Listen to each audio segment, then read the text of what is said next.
Hey everyone, Razbowski here, and welcome back to another Pokemon Top 5. This week, guys, we're going to be discussing the Top 5 best competitive Pokemon. Now, as always, guys, these Top 5s are very subjective, and they're completely my own opinion. So if you disagree with them for whatever reason, and have your very own Top 5 best competitive Pokemon, remember, you can pop them down in the comment section below, because I love reading all of your opinions, and maybe we can have a little bit of a discussion about them. But, first and foremost, guys, remember to prepare those butts as we dive straight into my top 5 best competitive Pokemon.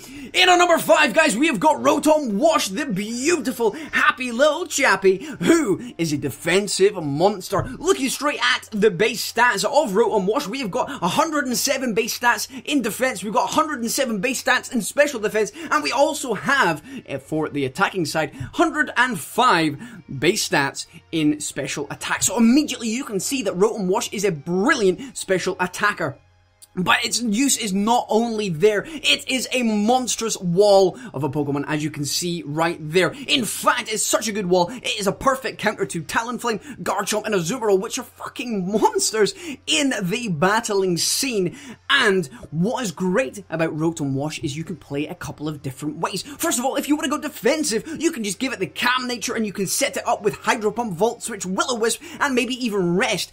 Attach a Chesto Berry to it, and hey presto, you've got full health, and you're awake, ready to strike the next time. Maybe a little EV investment in HP, maybe 248, go for a little bit of special attack with 28, and then give the rest in special defense, and you have got one hell of a defensive monster right there. Then, guys, you can go for the offensive side of things, because it's got 105 base stats in special attack. You can also have it as a fantastic offensive striker. Give it the Choice Specs or the Choice Scarf, and you can go for a Hydro Pump, Volt Switch, Will-O-Wisp, and Thunderbolt, and you've got a great selection right there with a couple of stab moves in, and the Volt Switch, great for scouting out potential threats. Now, for EV investment, give 4 in HP, and the rest, max out special attack and max out speed, and you've got a fantastic Pokemon, and a Pokemon that is well worth being in the top 5. So there we go, in at number 5, guys, we've got Rotomwash.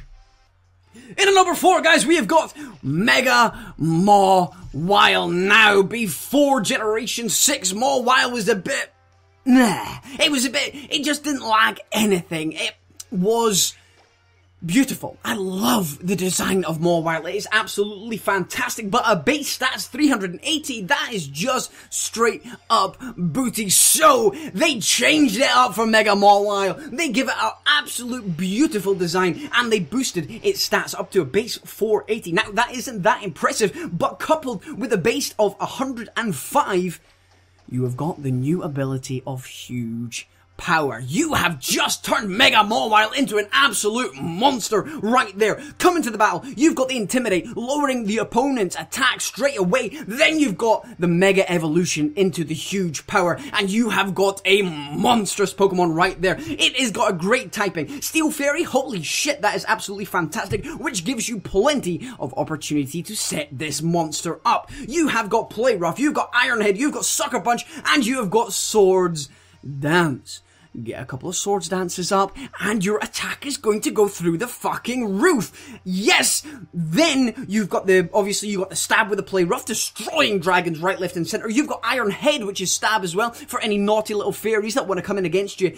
And you have got the Sucker Punch for any of those threats come in on you that you're not going to outspeed. Mega Mawile is absolutely fantastic. The one downside is the poor base HP at only 50. That's quite booty. So, having the Intimidate and drop on the Pokemon that you come in on is obviously going to help you. Obviously, the 125 base defense is fantastic. Especially defensive 95 is still not too bad as well, but with a Sucker Punch, you're going to wreck lives. Mega Mawile at number 4 is an absolutely fantastic competitive Pokemon. In at number 3, guys, we've got Mega Kangaskhan, the parental Pokemon. This Pokemon was another one that was it just lacked a certain je ne sais quoi, but given it the Mega Evolution and its brand new ability, Parental Bond, which attacks twice. I mean, that's absolutely insane. You've got your initial attack with the mama, and the baby comes in there doing half damage, but that half damage really makes a difference. If you come in there and start using Power Up Punch, you're going to boost your attack through the roof. It is so amazing an ability that has had to be banned to Ubers. It's been banned to Ubers, but that does not mean shit when you come to the video game competitions or just general battle spot. You see Mega Kangaskhan wrecking house all over that place. It is a beast of a setup sweeper. Give it return, give it Power Up Punch, give it crunch, give it sucker punch. Again, you have got the priority on your side. Power Up Punch to destroy any normal type Pokemon, boosting your attack as you go, and then just destroy things with Return and Sucker Punch. It is a fantastic Pokemon. Make it jolly. Give it the scrappy ability to deal with any ghosts you may come in on.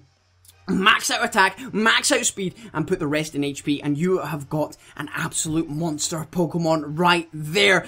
It doesn't even have that many counters. You've got Mega Blaziken, and you've got Talonflame that could probably come in and do it, but who else? You could maybe cripple it with a couple of Prankster Pokemon, maybe Will-O-Wisp it, or maybe even go for the Paralysis, but all in all, it deserves to be in Ubers because it is just that damn good. Mega Kangaskhan in at number 3. Number 2, guys, is probably my favourite Pokemon to use competitively. I absolutely love this guy. It is Mega Charizard. Why? Charizard was obviously a fan favourite for everyone. I could take it or leave it until Generation 6. Giving it that Mega Evolution. Why? And it's just amazing. I love weather support. I think it's the best part of building the team. All the synergy you can get going, but on its own, making it come in there, setting up the sun with a drought ability, you have already got a whopping base special attack of 159. That is absolutely monstrous. Invest all 252 EVs in special attack, along with the sun up, which is going to boost your fire power, and where is it? Fire Blast. Fire Blast is the one I'm looking for. Fire Blast is going to be absolutely monstrous. It will wreck lives, even if you resist fire. That's still going to dent a lot of your team. I don't like the accuracy of the move, but if you get it off, you are going to most likely one-hit KO a butt ton of Pokemon. Now, if you bring Charizard in with solar power as well, and maybe even have a Ninetales already setting up the sun, you can come in there and use with the solar power, which is going to boost your special attack by 50%. That Charizard is going to be absolutely wrecking lives. Give Charizard Fire Blast, Solar Beam, Dragon Pulse, and Roost. Then you might have even a longevity in that Pokemon. Give it max special attack, give it max speed, and give it 4 HP, and you are going to be destroying lives. Obviously, this Pokemon has a lot of weaknesses. Rotomwash is going to absolutely destroy this Pokemon. Its speed isn't great. Hazards like Stealth Rock is going to absolutely destroy it. But if you play it right, you have a bit of synergy in your team, maybe a Venusaur with Chlorophyll, you're going to wreck lives. And that is exactly why Mega Charizard Y is in number 2 on my top 5 competitive Pokemon. In at number 1, ladies and gentlemen, is a Pokemon that needs absolutely no introduction. No, it's not a Mega Pokemon. It is Talonflame. Talonflame has been wrecking lives since people discovered its hidden ability, Gale Wings. It's just ridiculous. You're getting a +1 priority to any flying moves, whether that's Brave Bird, whether that's Acrobatics, or even Roost. You're getting in there, you're getting a priority healing move. So you're coming in there, attach the Life Orb, do the Brave Birds, and then Roost off what you have lost. I mean, come on. That's a no-brainer right there. Anybody that wants to try and do well in competitive Pokemon has to consider Talonflame, whether they are using it itself or whether they're going to have to counter it. It's that damn popular.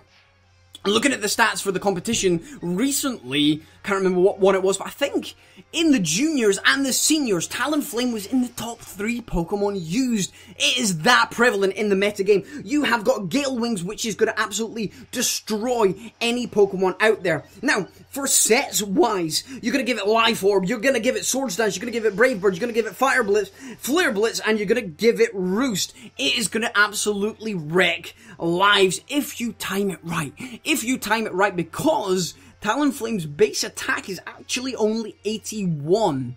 That's not particularly great, especially in OU. But if you time it right, if you scare out an opponent and you go for Swords Dance, if you can get 2 up, if you can get 2 Swords Dances up, more than likely you are going to sweep through the rest of their team. With the Life Orb recoil and the the Brave Bird, with the Life Orb recoil and the Brave Bird recoil, you're going to just roost that off. Priority roost.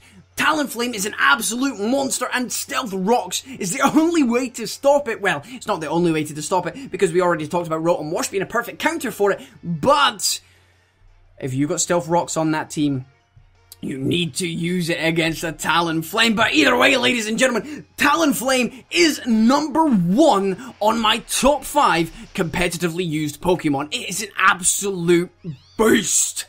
So there we go, guys. That has been my top 5 best competitive Pokemon. Whether you agree with this list or not, honestly, please let me know your opinions in the comments section below. I love reading each and every single one of the comments that you guys send. And if you're going to send me your lists, that would be absolutely fantastic as well. Remember, this was all subjective. I've been going off the stats for recent tournaments along with my personal experience, whether it's because I've been fighting against them or been using them myself. This list is completely my own opinion. But I hope you enjoyed today's video. If you enjoyed today's top 5, then please hit that like button. It's most appreciated. And if this is the first time you're coming to the channel and you've enjoyed what you've heard today, then please go and check out my other videos. I do top 5s, I do Let's Plays, and I do lots of Wonder Trades and battles as well. So I pretty much do anything related to Pokemon. And if you enjoy that, please go ahead and subscribe as well. But either way, guys, I've been Razbowski. You've been the beautiful bastards, as always, for watching. And I love each and every single one of you. Goodbye!